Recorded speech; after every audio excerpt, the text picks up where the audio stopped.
Welcome to Kenton's videos. Enjoy the video. In this video, I will show you how to make chili crisp oil. First, let's gather our essential ingredients.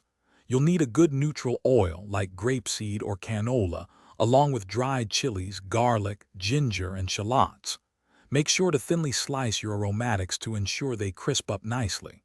Also, have your spices ready, such as Sichuan peppercorns and star anise, for that authentic flavor. Now let's infuse our oil.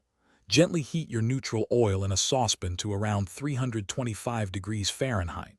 Carefully add your sliced garlic, ginger, and shallots. Fry them slowly until they turn a beautiful golden brown and become crispy.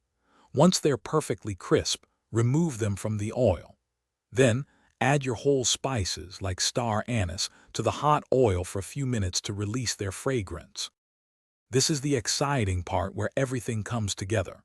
In a heat-proof bowl, combine your dried chili flakes, ground Sichuan peppercorns, and any other powdered spices.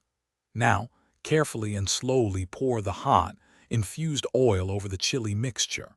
Stir continuously to ensure all the chili flakes are submerged and evenly cooked by the hot oil. You'll hear a wonderful sizzle as the flavors meld.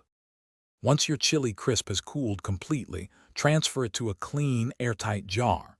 It can be stored at room temperature for several weeks, ready to elevate any dish. This versatile condiment is fantastic on noodles, eggs, roasted vegetables, or even just a simple bowl of rice. It adds a wonderful crunch and a burst of flavor. And speaking of quality, life's too short for cheap socks.